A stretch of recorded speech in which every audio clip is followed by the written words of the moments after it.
Okay, hello, welcome back to another game of chess. We're playing e4 as per usual. I want to do something exciting. I want to do something interesting. What are we going to see in response? A Sicilian. We're going to go for a Menger Sicilian, of course. a3 here.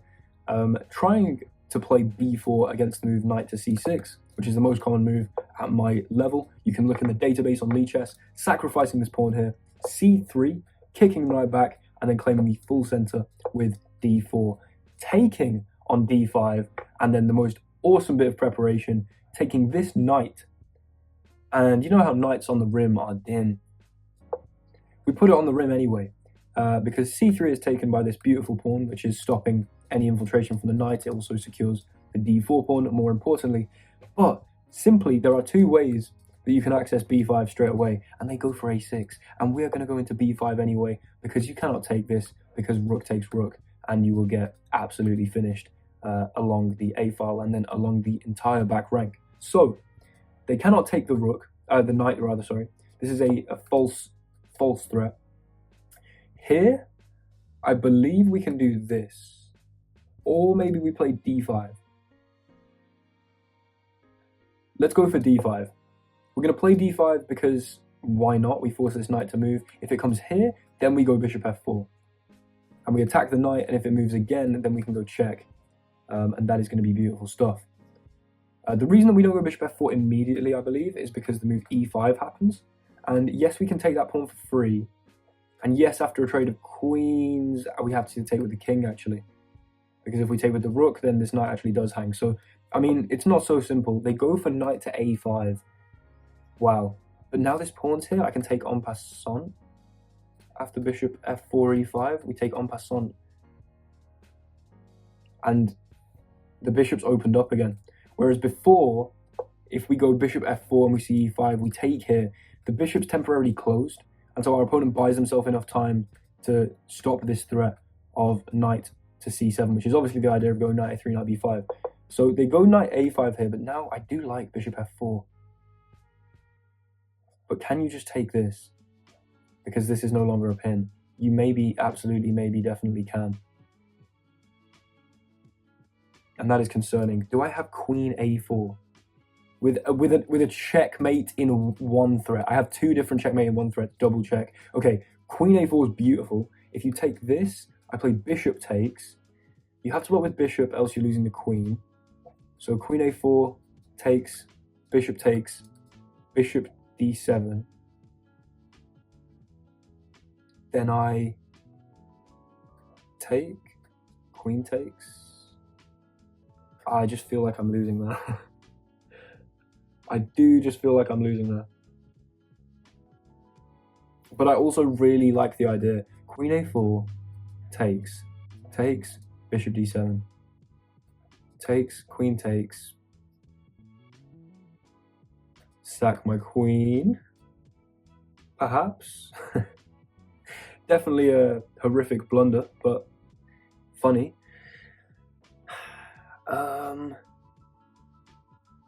God, how do we do this?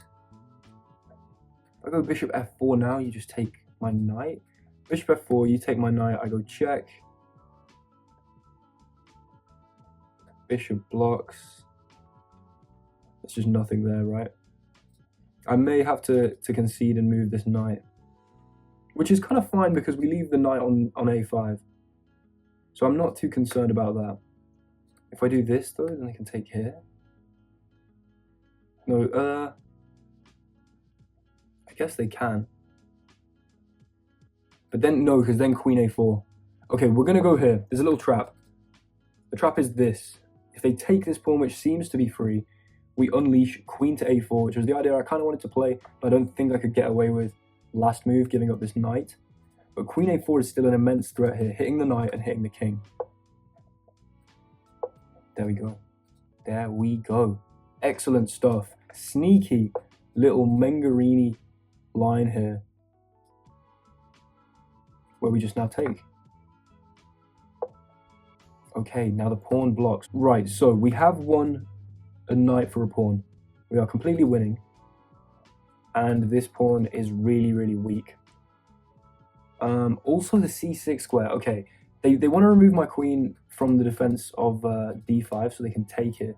I feel like I'm just going to go queen a2, so we just maintain the defense of that d5 pawn. And I really want to try and facilitate this at some point because it looks really beautiful. But I may have to be a little bit patient. I may have to, you know, not blunder things like queen takes on c3. I could play knight f3 then. Queen takes and I just block and say, what are you doing? That'd be funny. Let's go for it. We're doing it just because it's funny. We are going to give up this pawn to then block here. This is held. This is held. We're attacking the queen. These squares are held. We're getting even more active now. We've just developed 2 pieces in the time it's taken my opponent to pick up a measly pawn. That is what I like to see. That's the kind of chess that we're going for. So they go queen to c5. I can play rook c1. Now, it's not obvious that the rook's better on the c file than it is on the a file, but it does feel like it should be to me. Open file, we hit the queen. Although rook c1, you just take here. But then bishop c4, and I just complete development. You know what? We're going to do it just for... Yep. That is exactly what I want to see. We complete our development. If you go queen e4 check, yep, we go... I guess like bishop e3, but then knight g4 maybe. But then I can castle. Okay, we have completed our development. There is a huge problem here. So like if I go bishop e3 and we see this, I can go like check, and surely I'm just winning. So I will go bishop e3 just to block the check. Also adds a little bit more stability long term to this knight here. So they play e6, not letting me take on f7, but now I castle, I think. Get the king out of the e file, and we have completed development. We have all the minor pieces in the center of the board. Okay, that's a tiny bit worrying. Is it a tiny bit worrying? I kind of don't feel like it's a tiny bit worrying. Let's go rook e1. I want my rook on the same file as the queen and the king. Yes, please. So the king castles. Now, I do have some discovery. Are you telling me there's no meaningful discovery here? What if... And bear with me here, we play knight takes e6. I just have some vague intuition that this works. Okay, let's go through the possibilities. Knight takes e6. If you take with the queen, I take your queen, and we are winning. Knight takes e6. You take with the pawn. I play bishop takes bishop, and that's the idea that we get to take this bishop with tempo on the rook and tempo on the queen. And everything else is all nice and held. And the rooks hold each other and everything's happy. So here, I think we take this and we are completely winning. Here, bishop takes, probably the most complicated. We then take here, and if bishop takes this, what do? We take, they take, we take. Oh, you see, this is far too complicated. I want to have a look at this with an engine afterwards, but here, bishop takes.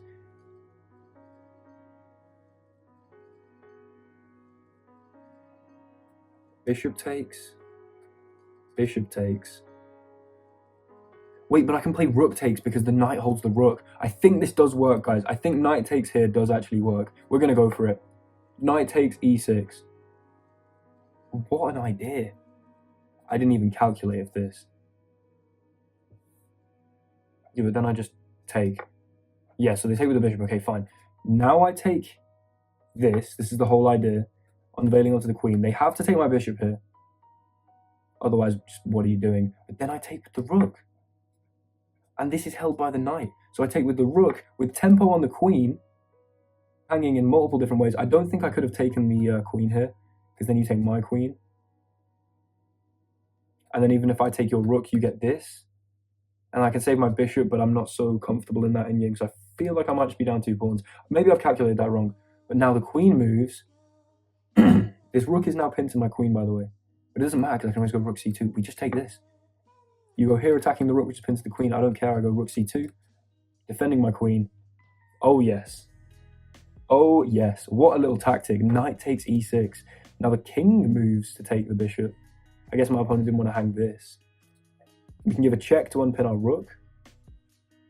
I also kind of just want to go like this at some point.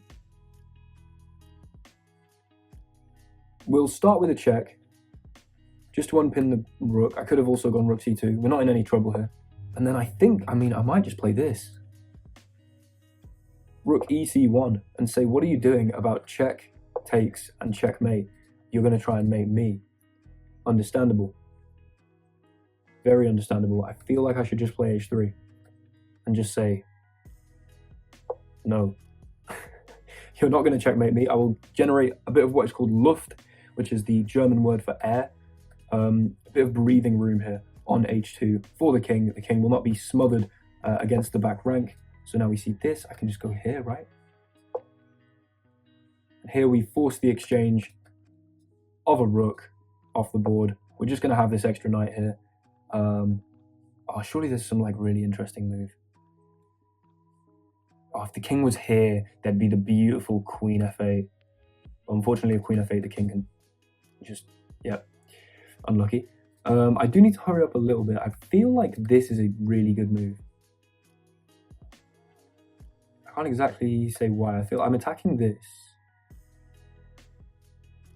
You can't take this because you just get mated. Oh, that's disgusting. Just queen e7. I just slap my queen right in your face. And you can't even move the rook. And you can't defend the rook. Yeah, that's beautiful. Queen e7. You cannot move this rook. You can't legally move the rook to either of these squares. And if you move the rook here, you get mated. And if you move the rook here, you also get mated. So they've resigned. Oh, what an alpha move that is. Right, let's look at the analysis. Okay, so here we are in the analysis. If we scroll down and have a look at the graph, this was all fine except from apparently here I made a mistake. But I guess minus 1.1 is not too deep. And then, yeah, knight f6 blunder. And we are winning from here on out with a pretty smooth conversion. 95% accuracy with a few 3 inaccuracies. But you know what? Let's have a look at the game. e4, c5, a3, knight c6. Let's just turn on the database here. And yeah, the Mengarini variation of the Sicilian defense. b4, you see the best move is, of course, knight to f3. But everyone here, if we look at the Masters database, you can see b4 here. Everyone, including Magnus Carlsen and Jan Nepomniachtchi, everyone is playing b4 here, which isn't an accuracy, but Magnus Carlsen played it, so no one can tell me anything. Right, takes, takes, takes, c3, knight c6, and d4. This is what I get in almost all my games. If we look at player, by the way, me as white here, I've had this position quite a lot of times. It's still loading, but I think this is, I've had the position 72 times. Wow, is that just in rapid? That is crazy. Now, I've done quite well out of this position, 58% win rate with a 39% loss rate. That is not bad at all for a position down a pawn. Basically, the idea here is that after d5 takes, you know what, let's turn on the database again.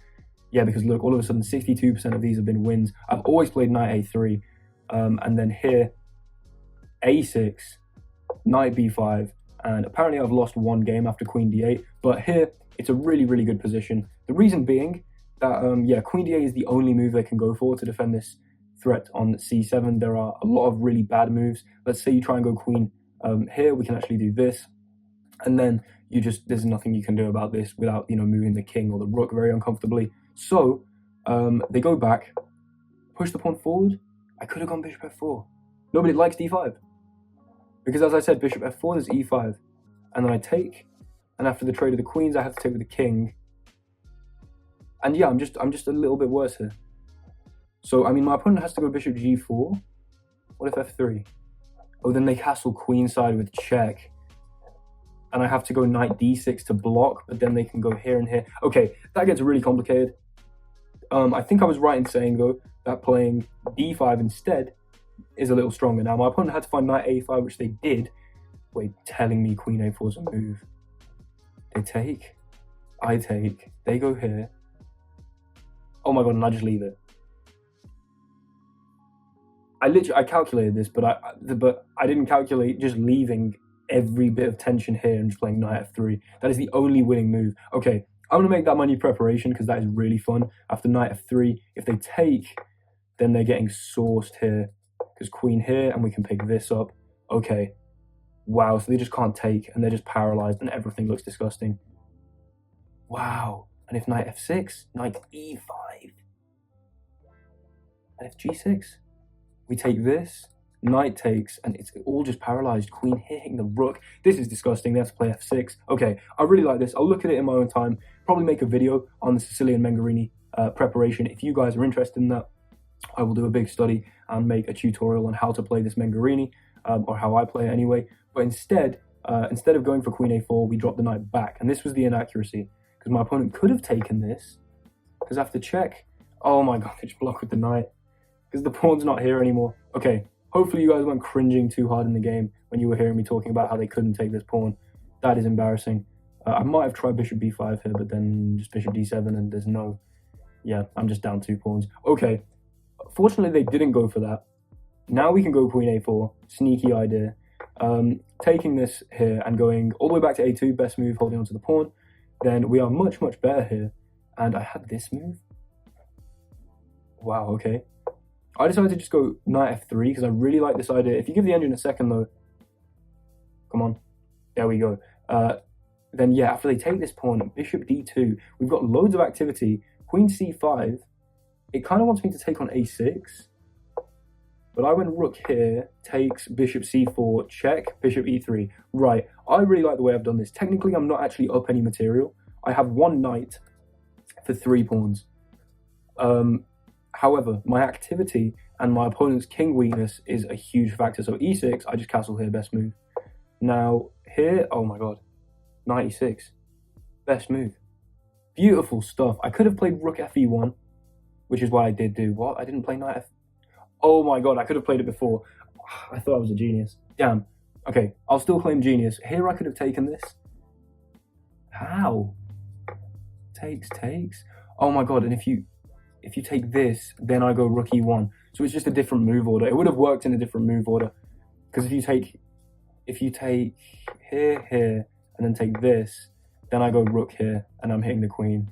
And if the queen comes off this file, I go rook e1, and if it doesn't, I still go rook e1. Okay, so I could have done it in a different move order, but I really like my approach as well, just rook fe1, sacrificing here, bishop takes, rook takes, best, and then yeah, the queen moves, we take the rook, and yeah, I decided to go for this check, double up the rooks. Yeah, so I just went for h3 here, Lass den König Atman. I don't know if that was actually correct German. I only studied it for a couple of years. Germans in the comments, let me know. Lass den König Atman, was that correct German? Anyway, we get a bit of Luft, a bit of air, and then after this, I just decided, okay, we'll trade the rooks, but here, best move, queen e7, and the game is just over. I mean, it would have been fun.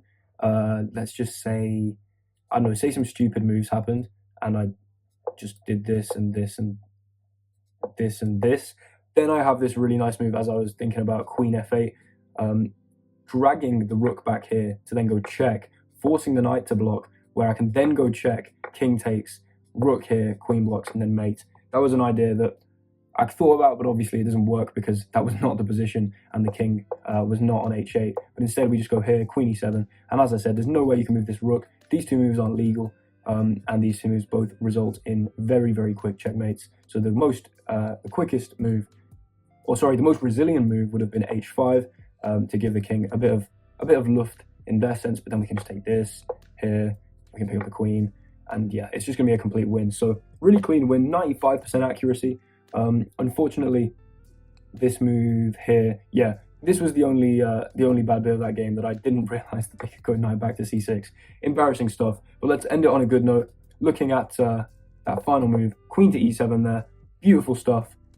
Thank you very much for watching. I hope you enjoyed. If you did, leave a like, comment, subscribe. All of that stuff really helps out the channel. And yeah, I will see you in the next one. All of you guys that are consistently commenting, I see you. I'm recognizing the usernames, and it's really encouraging because it feels like building a bit of community here. And I'm going to start streaming pretty soon, so hopefully you guys can make those streams. And yeah, I really appreciate all of you that are regularly showing your support. So thanks so very much, and I'll see you in the next one. Goodbye.